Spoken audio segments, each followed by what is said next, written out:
This is the sequel to the Stepmother Tubi movie. If you haven't watched that one, go watch it because Erica Meno plays herself.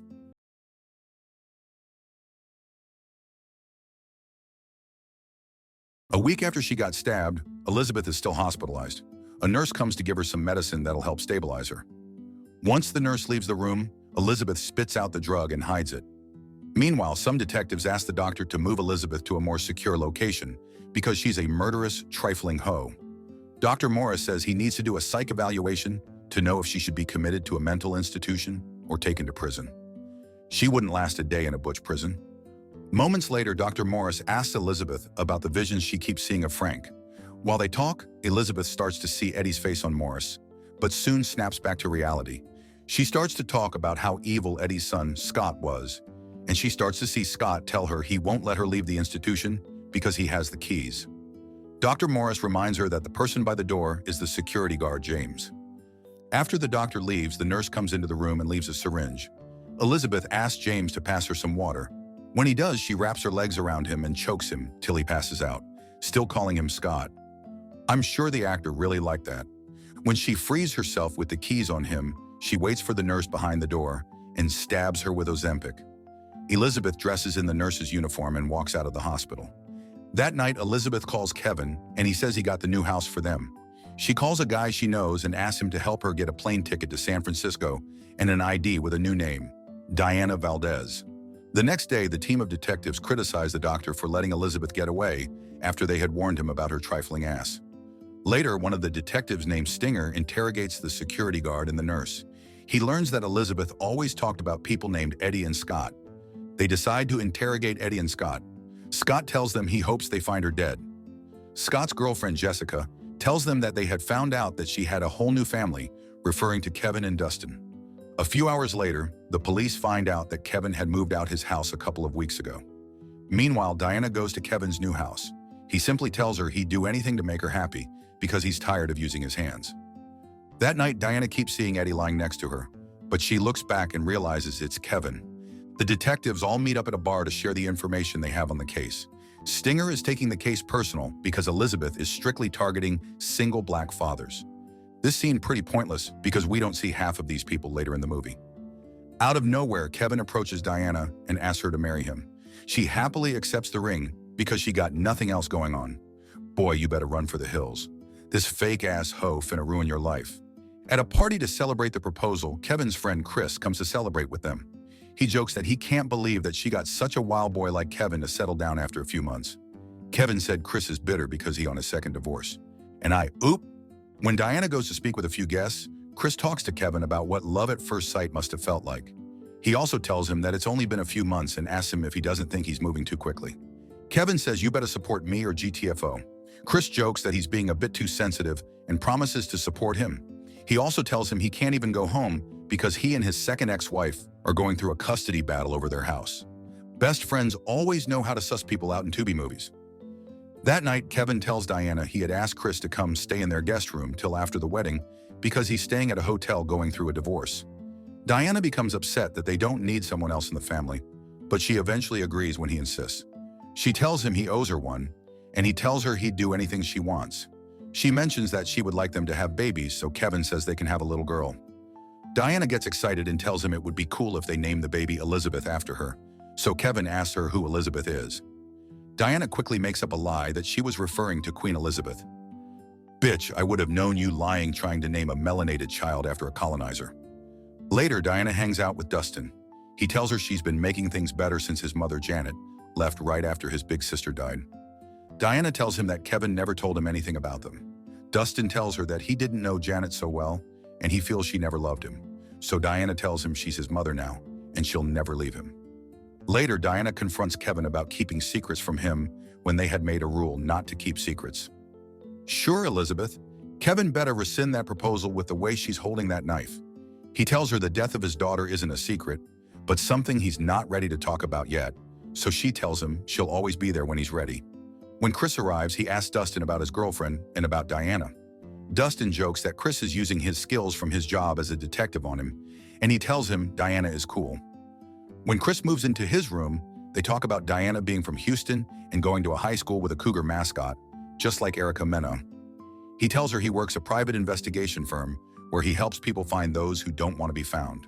Her expression suddenly changes, so she tells him to ask if he needs anything. Meanwhile, the detectives talk about how Elizabeth always chooses another family just in case the one she's with doesn't work out. One morning, Diana looks at a fine-ass shirtless Chris to tell him to get ready for their family Saturday morning. Chris, Diana, and Kevin bond and make some preparations for the wedding. Sometime later, Chris receives some info from his firm concerning Diana. That afternoon, he invites Diana to a diner to speak with her. He tells her he was testing her when he said that Houston is home of the Cougars, and she'd have known it was home of Lions if she really was from there. He says he found the real identity of Diana Valdez. He asks her to tell him why she stole a dead woman's identity and threatens to tell Kevin, so she suddenly burst into tears. She tells him she was in a relationship with a man named Michael, who used to abuse her and tried to kill her, so she had to change her identity and leave. Chris accepts her explanation and promises he won't tell Kevin, so he tells her she has to be honest with Kevin because he'll understand. That night, Dustin confesses to Diana that his girlfriend told him she loves him. Dustin says the girl wants Dustin to spread her. Diana says things like that should be between married people. Dustin admits he's happy Diana's in his life. One day, Kevin's ex, Janet, suddenly shows up out of nowhere. Apparently, Janet hasn't signed the divorce papers yet. Diana visualizes pouncing on Janet and twisting her neck, but in reality, she invites her inside to talk. Once inside, Diana holds on to Kevin's masturbating arm. Janet asks for some privacy with Kevin so they can talk. Diana goes to the bathroom and talks to herself, calling herself Liz to get it together. Chris catches her ass and wonders why she's so sketchy. Janet apologizes for disappearing for 10 years, but now wants to have a relationship with her son and husband. Janet admits that their daughter's death affected her too much. Meanwhile, Diana speaks to Chris about Janet's sudden appearance. Chris says Janet isn't going anywhere as she's very persistent and she still deserves a relationship with her son. Chris also says the family deserves the truth about Diana's identity. In the living room, Janet starts to sob and begs for a chance to be forgiven, and Kevin hugs her to comfort her. Meanwhile, Chris tells Diana that she may not have to tell Kevin about her secret anymore, since it looks like Kevin and Janet are going to get back together. Diana interrupts them, so Janet leaves with Chris giving her a ride to her hotel. Diana confronts Kevin about him hugging Janet after she just left for a few minutes and mistakenly calls him Eddie. He asks her who Eddie is, and she tries to change the subject, but he insists on knowing who Eddie is. She starts to cry again and tells him Eddie was her abusive ex who always fought with her. This Tubi-level acting is giving YouTube skit. Kevin comforts her and tells her he would never hurt her, but he only wants Dustin to have a relationship with his mother. Diana agrees and tells him she'll allow it if that's important to him. She tells him there's more to her past and proceeds to tell him about her new name. At her hotel, Chris says he don't trust Diana the hoe, especially since Kevin is gullible as fuck. He asks for Janet's help to get rid of her. Later, Chris finds out that Diana told the family everything. The entire family talks about how much they love each other, but Chris just looks uncomfortable because his trash radar is going off. Later, Chris confronts Diana for her lying ass. She threatens him and tells him that if he ever tries to get between her and her family again, she'll bury him. Chris goes to see Janet again and reiterates the bitch crazy. Janet says to give Diana the benefit of the doubt because stuff like this usually happens to white people. To their surprise, Diana's at the door. Diana lies and says Kevin don't want to see Janet anymore. Janet needs to hear it come out of Kevin's mouth first, and Diana says they'll set it up. Janet wants to see her son, but Diana says she can't see her Jason. Janet asks who Jason is, so she tells him she meant to say Dustin. Afterwards, Janet agrees with Chris that Diana a crazy bitch. Chris gives all of this info to one of his detective men. When Diana gets home from the store, she finds Janet at the house. Suddenly, she starts to see Scott's face on Dustin and Eddie's face on Kevin. When she starts to act crazy, they ask her if she's all right. Kevin thanks her for allowing Janet to come over, so Diana plays along with it to look like the good guy. A few days later, Diana leaves for California to check on a flower shop for their wedding. Later that evening, she goes on a date with another man who tells her about his son, who plays basketball. This time, her name is Michelle. This girl got more identities than Wendy Williams. Shortly after, Chris receives a message from his guy, who spills the tea on everything. Unfortunately, Elizabeth chokes his ass from behind. She uses his phone to write a suicide note. The next morning, the police come to remove Chris's dead body, and Diana comes home in a panic, pretending not to know what had happened.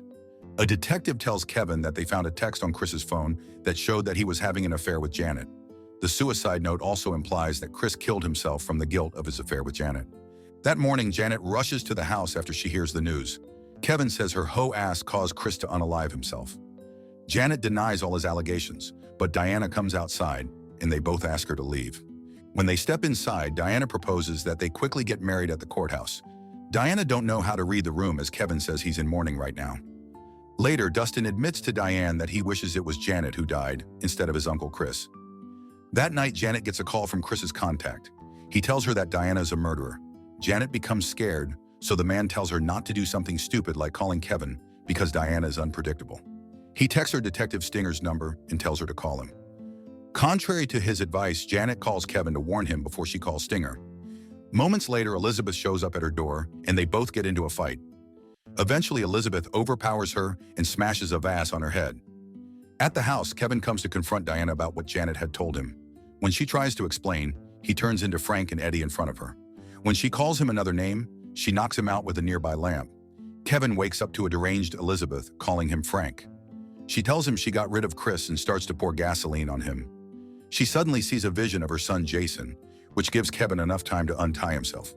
They both get into a fight, and even Dustin joins in, but she somehow manages to overpower the both of them. As she screams at Dustin, she is suddenly shot from behind by Janet. Rule number 1, don't try to kill people with vases. The detectives soon arrive at the scene, and the family tells them Elizabeth mysteriously disappeared after they left her on the ground. They decide to quickly check every nearby hospital. We return to the last scene from the first part of the movie, where Eddie uncovers a letter from Elizabeth, who tells him they'll meet again. She walks away from the house laughing like a maniac. This was definitely one of the most movies of all time. What did you guys think of it? There's still a part 3. Should we cover it? Subscribe to watch more videos like this. Turn on notifications. And leave a like, it really helps the channel out. Thank you for watching.